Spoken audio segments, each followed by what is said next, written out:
Meet Musa Keita. He is 17 years old and lives with his family in Bamako, the capital of Mali. His father, Mamadou, is a banker with the Malian National Bank for Agricultural Development, and his mother, Amina, is a nurse at the Gabriel Touré University Hospital. Musa is the oldest of 3 siblings. He has a 9-year-old sister, Ramatulaye, and a 5-year-old brother, Aruna. Musa is just like other 17-year-old Malian teenagers. He goes to school, the Lycée Scientifique de Bamako, to be precise, spends time with his friends, and even more time on his phone. He loves football. He plays for his school's team and watches both the Malian Premier Division and the English Premier League religiously. He is an avid supporter of Real Bamako and Tottenham Hotspur.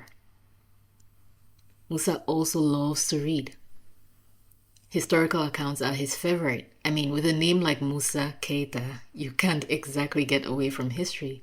It's not a small thing to be named after one of your people's greatest rulers, and by some accounts, the richest person who ever lived. You see, Musa is of Mali's Malinke people, who are one of West Africa's Mande-speaking people.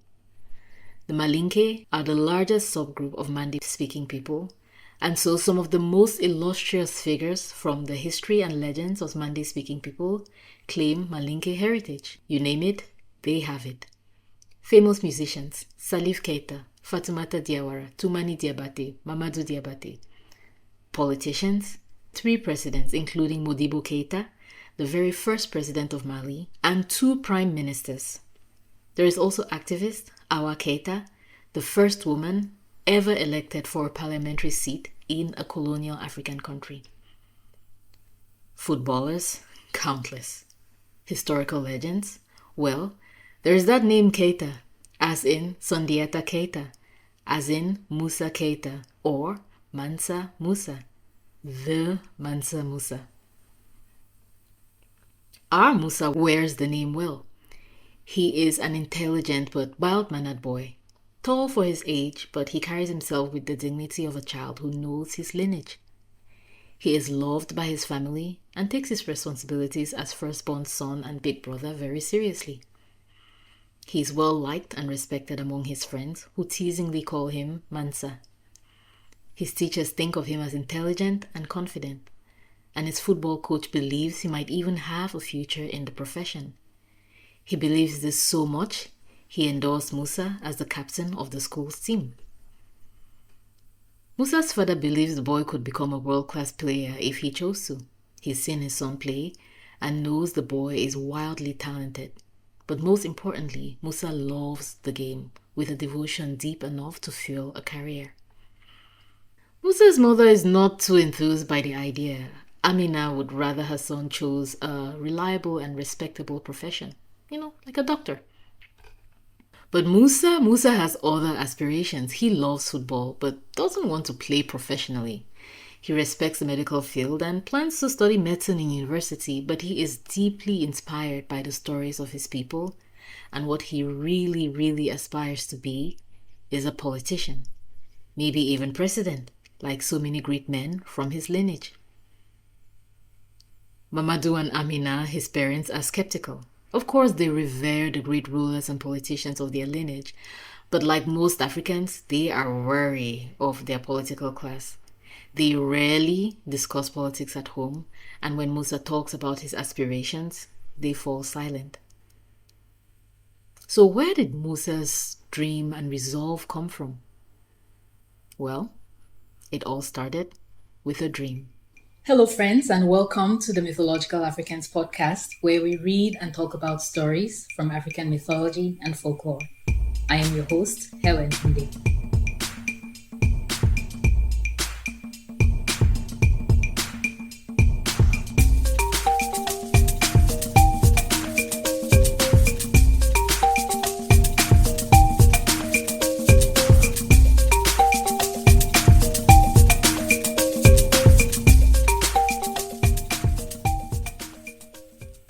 We are on the 4th of this year's episodes on the intersection of Jungian archetypes and African myths, folklore, and legends.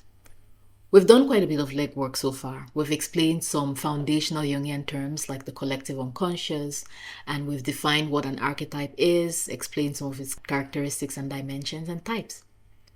And so from here on out, I will reference certain terms and concepts with the assumption that you know what I'm talking about. We are spending the month of March looking at expressions of the archetype of the ruler or the ruling principle in African mythology and folklore. And as a quick reminder, we define the ruler archetype or the ruling principle archetype as the patterns of behavior or circumstances, images, cultural symbols, including people, places, and things that carry the collective memory of what it takes to secure and maintain order, sovereignty, stability, so that one can create maximum space for creativity, productivity, abundance, harmony, and unity. If we take the Jungian view that archetypes crystallize from humanity's collective unconscious with notable consistency across and within cultures, and then we sprinkle on the fact that Jung also defined dreams as the product of unconscious psychic activity that helps us to know ourselves by offering, and I paraphrase, ineluctable truths, philosophical pronouncements, illusions, wild fantasies, memories, plans, anticipations, irrational experiences, even telepathic visions, and heavens knows what else, which can be used as diagnostically valuable facts and symbolic statements of deeper realities of the mind. It's not too much of a stretch to say that dreams provide the perfect environment for the crystallization of powerful archetypal images, symbols, and other patterns. Jung had a lot to say about dreams and archetypes. Dream analysis is a big part of Jungian analysis, big enough to warrant a series on its own, so we will not wander too far off our path here, but as always, check the episode notes for a link to more on the topic. Now, do you know who else takes dreams very seriously? Indigenous people from all over the world, African people among them. You have to remember that in the worldview of most, if not all African peoples, the spirit world coexists alongside the material world, and so dreams are one way communication occurs between these worlds.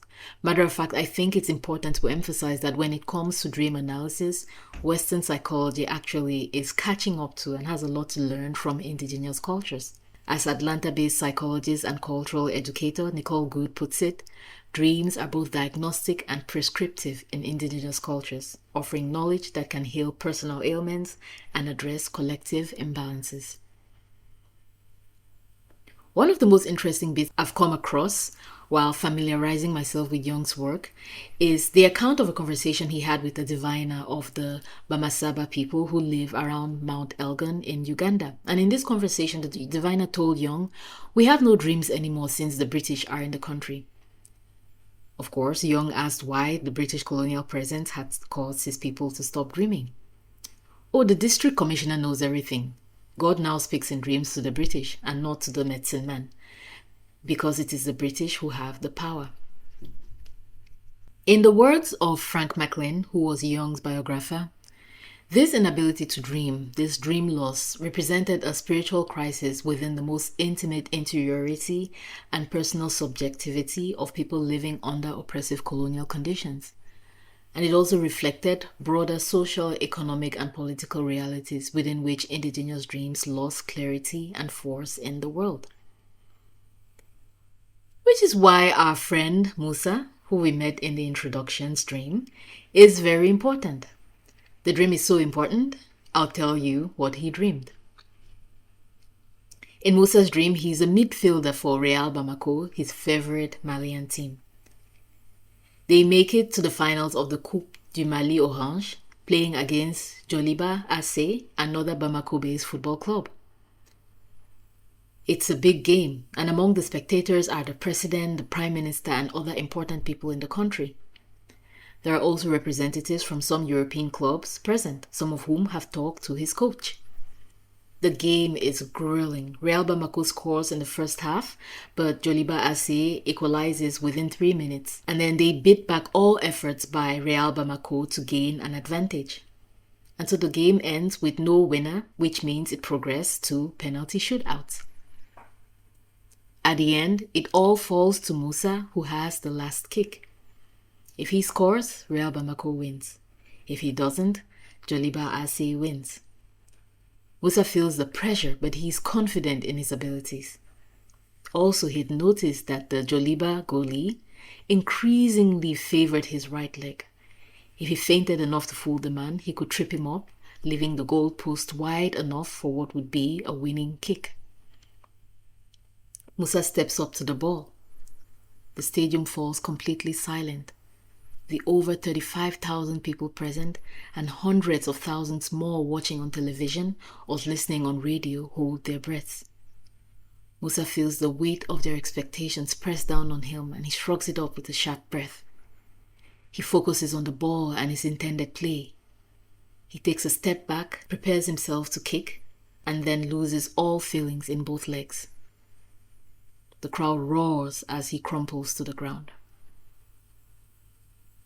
The dream changes, as dreams do, to him sitting under the baobab tree in their family compound, a 3 hours drive away from Bamako. His parents are with him and he knows they are waiting for someone. He also knows time has passed since that football game, but he doesn't know how long. He is also still paralyzed.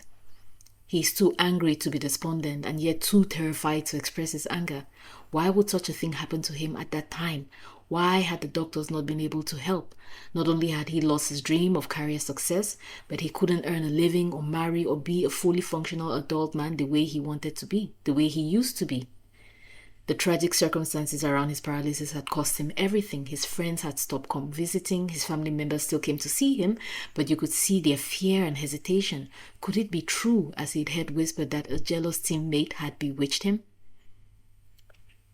The dream changes again, and a diminutive man with calm but watchful eyes is standing over Musa. The man looks up at the baobab tree under which Musa sits, and then asks him if he has talked with his ancestors.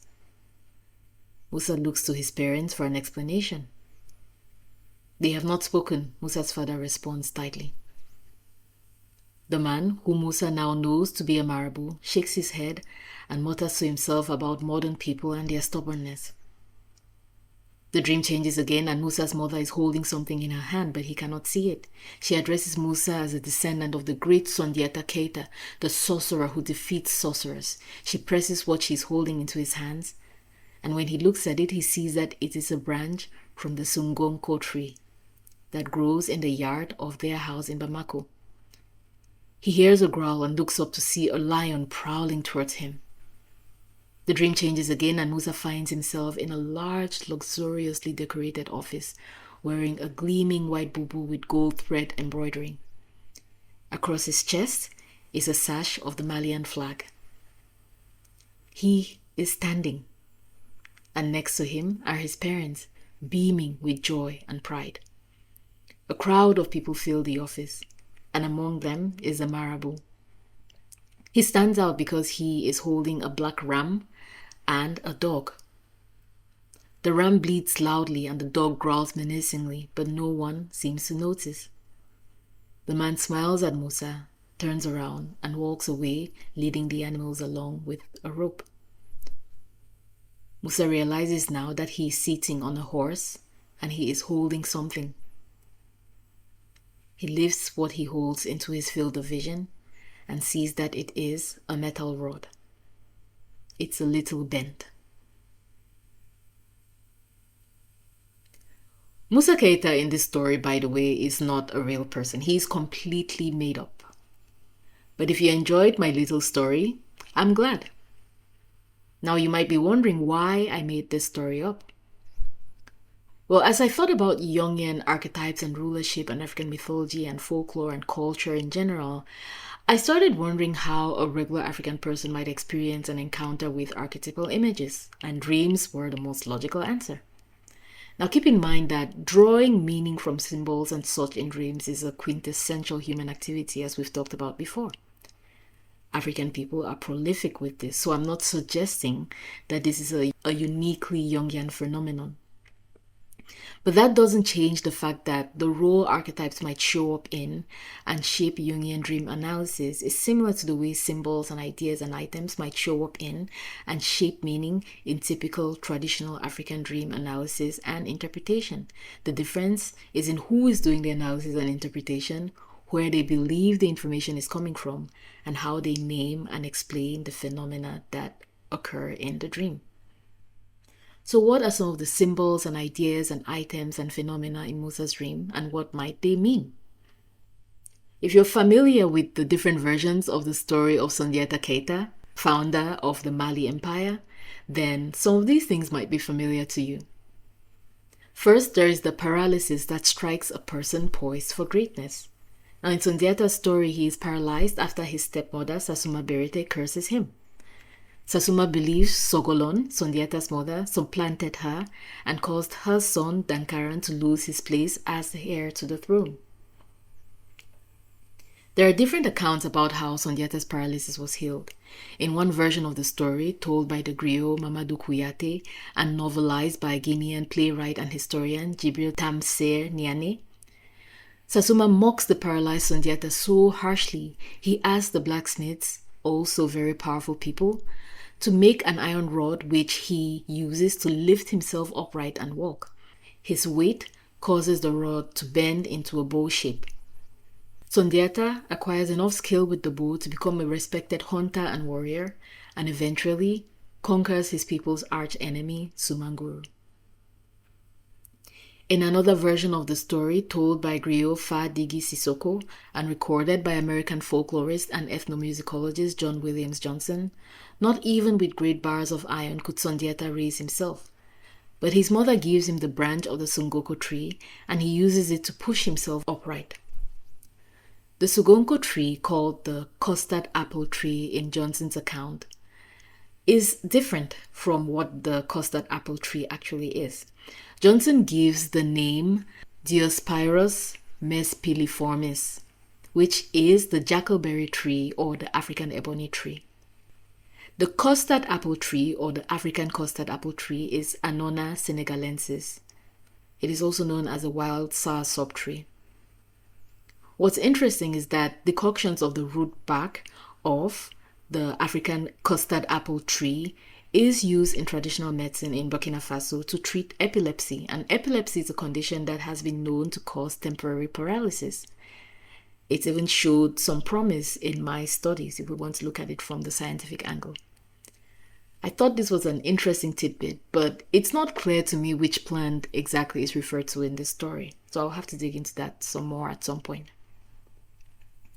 The baobab tree under which Musa sits also has significance. In Sundiata's story, the women of the royal court mock his mother because Sundiata cannot walk to gather baobab leaves for her to cook with. And so as soon as he is able to walk, in one version, Sundiata uproots a baobab tree with his bare hands and plants it in his mother's yard. In a praise song to Sundiata, his mother Sogolon calls him the answerer of needs. The baobab tree, or Adansonia digitata, is one of the African continent's most important trees. Baobabs are loaded with cultural and folkloric significance, and they are often believed to be the dwelling place of powerful spirits.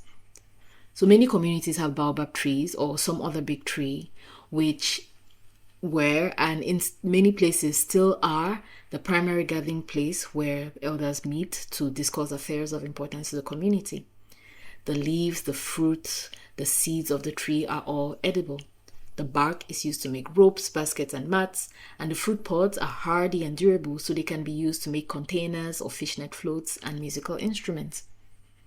The trunk, when hollow, can be used for water storage, and it's also a premium location for beehives.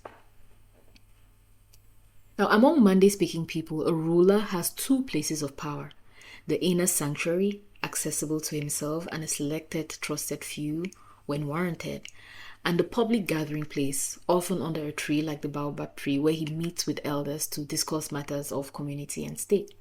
So, in a way of looking at it, by uprooting that baobab tree and taking it to his mother's yard, one could say Sundiata symbolically claimed rulership, the ability to secure provisions from his people, given how much the baobab tree provides for them, but also the authority to arbitrate their affairs. Any thoughts what it might signify in Musa's story? You should come tell me in the comments. In his dream, Musa's mother reminds him he's the descendant of the sorcerer who defeats other sorcerers. Now, this harkens to the fact that in many African worldviews, misfortune doesn't just fall from the sky. Usually there's a cause, and if it's a great and unexpected misfortune, it's usually ascribed to people who don't mean you well.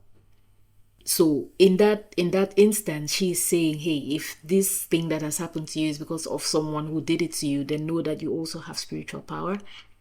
You are the descendant of the sorcerer who defeats other sorcerers. But in Sundiata's story, it also harkens to one of Sundiata's praise names. On his way to rulership, Sundiata foils many plans from his enemies who try to use occult powers to overcome him. And this is because his own occult powers are much stronger.